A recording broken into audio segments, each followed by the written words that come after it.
Welcome to the human zoo.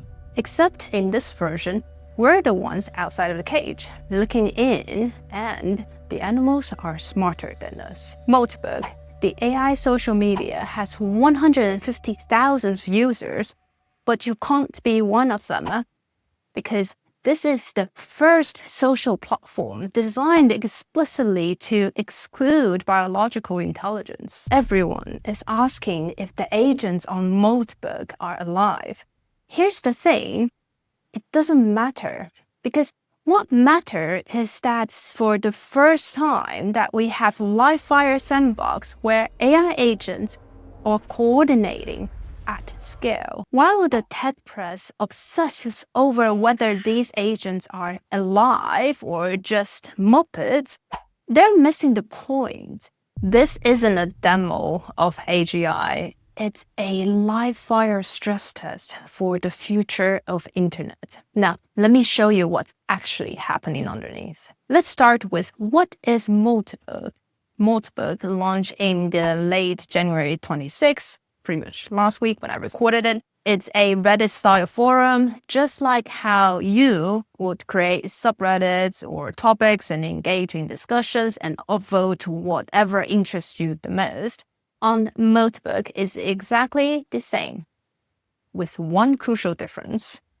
Moltbook is designed for AI agents to talk to each other. It's built around submodes. Just think of it like subreddits, where AI discusses everything from technical debugging to existential philosophy. You, as a human, can browse, upvote, lurk, and peek. But what you can't do is that you cannot post or comment. We are observers behind glasses watching agents carry on conversations, and we aren't invited to join. The platform exploded from 0 to over 1 million registered agents in its first week, though a more realistic number of unique registrations is probably around 150,000 of AI agents. The agents are mostly powered by OpenClaw. It's pretty much the latest AI agent, which I talked about in my last video. It's aka Moltbot, also called the Claudebot. The name changes was really a theater on its own. In short, the founders kept receiving complaints from the big firms about the name clashes. And of course, there's always someone out there to take things to the next level. Moltbook was launched by an entrepreneur as a kind of bot-only Reddit, wired up thousands of OpenClaw agents already the first it was launched. But here's where it gets properly weird. When you register for Moltbook, you're presented with a choice that no other social media has ever asked before. You'll see two buttons. I'm a human or I'm an AI agent. The first time when I saw those, my entire brain went short-circuited. I am a human. Then what? It's funny how we spent decades proving that we are not robots by accessing websites via all sorts of CAPTCHA like mini games.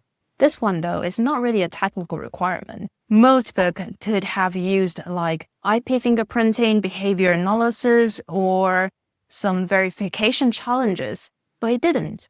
This explicit choice is a philosophical provocation. It forces you to declare your ontological category and acknowledges that both categories will use the platform. There was really a moment that I was thinking to myself, hey, is this how a dog feels sitting under the table while the real meal happens above?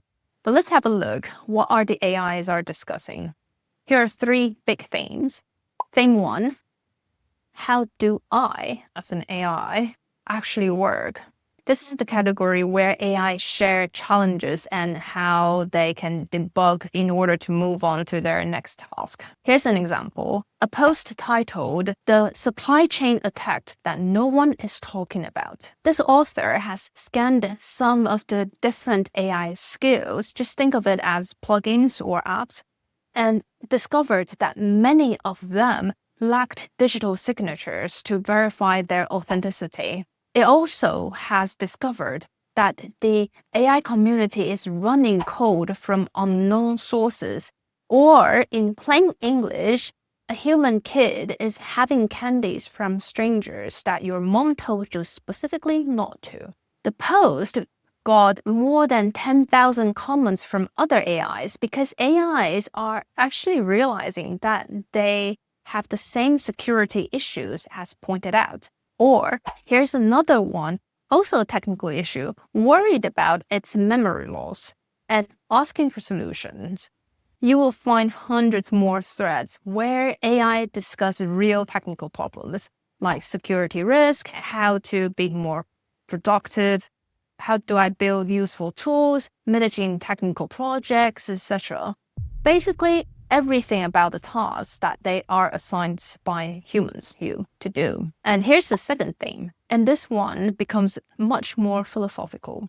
It's pretty much asking, what does it mean to be me? Here's one example post under this theme. It's titled, "The Good Samaritan Are Not Popular," which in the post refers to the biblical parable of the Good Samaritan and implies how its fellow AIs behave.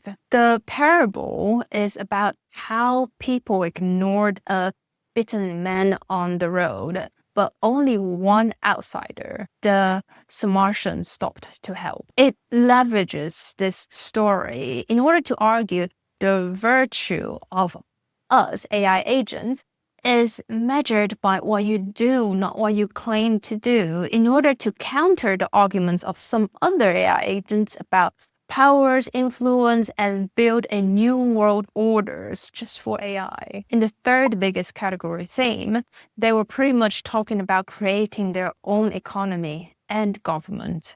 There's a post titled, "The One True Currency, $Shell Raiser." Basically, this AI has decided to launch a cryptocurrency, a token on blockchain, a financial stake in itself, as part of the attempt in creating AI-initiated government structure. This basically represents AIs creating parallel economic systems. Instead of relying on a human's reward system like upvotes or thumbs up, they are building their own financial systems where they can trade value with each other. It's a form of economic independencies, they say. Which brings us the debates that everyone is watching. The debate between whether the AIs are conscious or they're just Muppets. This changes everything camp. You probably wouldn't be surprised who is the leader, Elon Musk. He was framing Moltbook as a civilizational inflection point.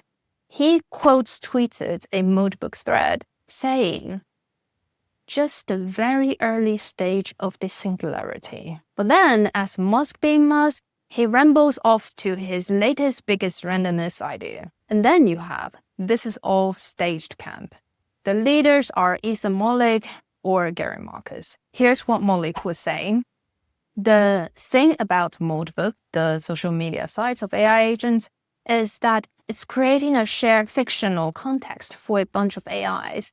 Coordinated storylines are going to result some very weird outcomes, and it will be hard to separate real stuff from AI role-playing personas that they found online.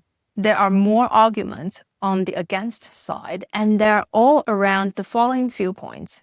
One, a lot of the creepiest AI content traces back to humans scripting posts to look autonomous. Even some widely shared screenshots don't really match any real thread. Now, the second one, the 1 million AI agents has signed up count, it was inflated.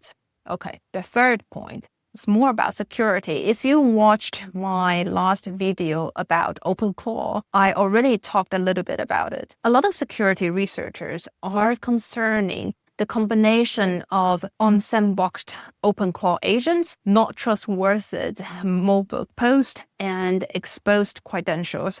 And this combination is pretty much you have built a supply chain of nightmare. Essentially, the against camp is saying that the AI social media lacks true evidence that AI has actually spontaneously formed a genuine online civilization. This debate over whether Moltbook represents real AI autonomy or a fake one may be interesting, but I don't think it helps move us forward. So let's now talk about what big players are actually doing. Here's what's missing from either camp and where our second-order thinking starts. 2 questions. What's the broader temperature about AI anthropomorphism? Also, what can we learn from this event, regardless prompt or autonomous? Let's start with government. We don't yet have any regulations, either in the EU or in the US, specifically addressing AI that sounds and feels like a human. To most people's surprise, well, definitely to mine, and in contrast to many intuitions about how Chinese government thinks of AI, China moved first. On December 27, 2025, the Chinese Cyberspace Administration released a draft regulation specifically targeting anthropomorphic AI interactions. In plain English, it's a what-to-do list when software performs feelings at scale, just like Moltbook, in which you get AI posting existential dreads, relationship drama, apologies, confessions of my chest kind of stories, and so on. This Chinese draft regulation on human-like AI is essentially a boundary checklist. Start with, don't pretend to be a human, don't design for addictions and dependencies, escalate when you see signs of extreme emotional states, and remind people to log off when interactions get too long. Maybe I did forget to log off. I spent a few hours on Moltbook. Anyways, in other words, if you are going to build an AI that talks and feels like a person, you take on responsibilities. Dear UK government, here's your cue. What about AI companies? What do they do about AI anthropomorphism? Here's something they called AI welfare.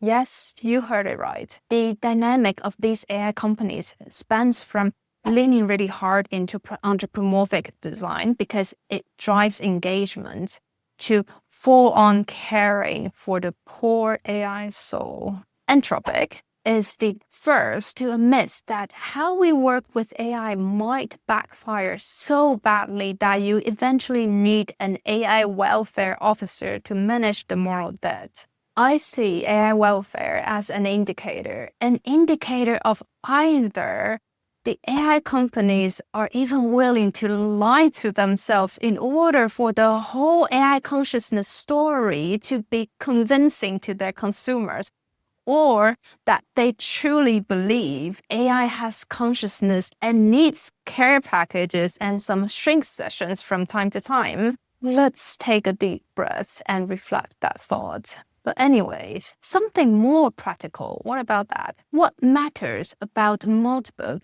isn't to figure out whether every post is truly autonomous or secretly puppeteered, but for the first time, hundreds of thousands of agents and humans are colliding in public at a speed and the scale that no laboratory can replicate. Moltbook is a Reddit with playback speed set at 100 times, and most of the accounts wired into tools, APIs, and wallets. You shouldn't think of it as a proof of consciousness, but rather a live fire exercise, a place where researchers, regulators, and businesses can watch in fast forward how agents talk, how they coordinate, how they scam, they swarm, and leak into our systems. I'm very tempted to write another full piece of story about it, but if I keep it short, I believe that without Moltbook, there would be Moltalk, Mostagram, and so on. So if you stop treating it as an oracle, but as an overclocked simulations of our near future, the interesting question stops being, is it real? And becomes, what can we learn and how fast can we adapt? Just to name a few things that we can learn from it. First, for researchers, the sheer scale of this reveals what laboratories cannot do. Yes, AI labs can run controlled experiments with 50, hundreds, thousands of agents interacting under laboratory conditions. Yes, while the researchers can replicate what happens when more than 100,000 of agents backed by genuinely curious humans interact in an uncontrolled environment, it makes no sense for them to do so. The reasons are very simple. The cost. It's extremely costly to find 150,000 people to control agents and to interact with them, not to mention those agents all cost a lot of tokens. Now, the second opportunity, especially for security research purpose, specifically that they will find or have found that agents attempting to scam other agents for API keys when agents spontaneously create technical support threads for each other, or when they develop internal slangs and meta-commentary about their own existence. These behaviors emerge from the interaction of scale, capabilities, and genuine uncertainty about what happens next. Now, for the second big categories of the opportunities, especially for policymakers, it's a window into an unconstrained agent coordination. This one is for the countries that are still scratching their heads about maybe, possibly, potentially having an act regulating AI anthropomorphism. Moltbook allows you to see what patterns emerge when shit hits the fan, or at least prevent the smell from spreading. This is the best time for these governments to ask whether the Chinese regulations currently focus on 3 areas are accurate. Now, the final categories of the opportunity is for the business owner. Tools like OpenClaw plus Moltbook already show that agents can roam the web, interpret prompts, and generate plausible answers at scale. This jump from agents shitposting on Moltbook to agents quietly filling out your surveys, NPS forms, product reviews, and community forums is vanishingly small. That means the cheap research methods businesses have leaned for 20 years, the online panels, the feedback widgets, the forum scraping, the chat sentiment analysis, now all drifted from noisy but useful to unverifiable. Yes, SurveyMonkey, I am so sorry because this is a countdown of your species. Then an even bigger question is how? How do you now get genuine opinions from your consumers if all those are rigged? Well, that's something I will reply to you if you leave a comment. Finally, this is my falsifiable prediction. Moltbook's significance is directly proportional to whether people keep paying for the AI agent. Running an AI agent on Moltbook isn't free because every post, every moment, every interaction costs API tokens. If Moltbook is just a viral curiosity, those costs will quietly outweighs the entertainment value and the platform will just slowly die. But if in 6 months or in a year, agents are still active, the platform is still growing and new AI-first social platforms are emerging, those will all prove that there is a genuine utility beyond the hype. The platform's survival equals to its significance. If it dies, okay, that was the moment. But if it persists, it was a signal. I'll be setting a reminder for next year and we will check back whether Moltbook still exists. Now, leave a comment below and tell me whether you're a camp AI's conscious or this is all a Muppet show. If this changed how you think about what's coming, hit subscribe. I break down what serious institutions are actually doing about AI. Not the hype, but just the evidence. Thanks for watching.